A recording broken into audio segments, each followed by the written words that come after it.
ఇది యువగలం ముగింపు సభ కాదు, ఇది ఆరంభం మాత్రమే. ఇది నవశకం. ప్రజాస్వామ్యంలో పాదయాత్ర చేస్తే అది పోరాటం అవుతుంది, కానీ రాక్షస పాలనలో పాదయాత్ర చేస్తే అది విప్లవం అవుతుంది.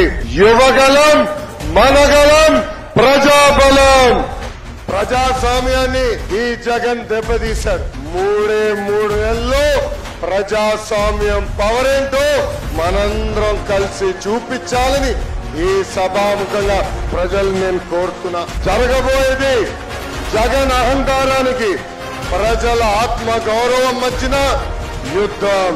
రాజధాని చంపేసి జగన్ రాక్షస ఆనందం కూడా నేను చూశాను. ఋషికొండకి గుండు కొట్టి 500 కోట్ల రూపాయలు ఖర్చు పెట్టి ఈ పేద ముఖ్యమంత్రి ఒక ప్యాలెస్ కట్టుకున్నాడు. ఎప్పుడు లేని విధంగా, ఎవరు చూడని విధంగా విశాఖపట్నాన్ని అభివృద్ధి చేసే బాధ్యత మా ప్రభుత్వం తీసుకుంటుందని ఈ సభాముఖంగా తెలుస్తున్నా. ఏ ముఖ్యమంత్రి చేయని విధంగా 100 సంక్షేమ కార్యక్రమాలు కట్ చేసిన ఏకైక ముఖ్యమంత్రి ఈ సైకో జగన్. వారంలో సిపిఎస్ రద్దు చేస్తాను, 200 వారాల తర్వాత జిపిఎస్ తీసుకొచ్చి మోసం చేశారు. జగన్ పని అయిపోయింది, అందుకే ఎమ్మెల్యేలని ట్రాన్స్ఫర్ చేస్తున్నాడు. ప్రజలందరూ ఆలోచించాలా. మన ఇంటి చెత్త తీసుకుని పక్కోడి ఇంటి ముందలేస్తే అది బంగారం అవుతుందా? చెత్తే కదా. జనం జగన్నే మార్చాలని నిర్ణయం తీసుకున్నారు.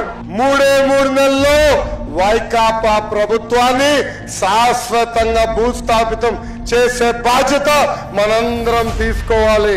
గత 4 సంవత్సరాలుగా ఎత్తిన పసుపు జెండా దించకుండా, మడమ తిప్పకుండా తెలుగుదేశం పార్టీకి కంచుకోటకి కాపలా కాసిన ప్రతి పసుపు కార్యకర్తని కాపాడే బాధ్యత నాది. మిమ్మల్ని నా గుండెల్లో పెట్టుకుంటా. జోహార్ అన్న ఎన్టీఆర్, జోహార్ అన్న ఎన్టీఆర్.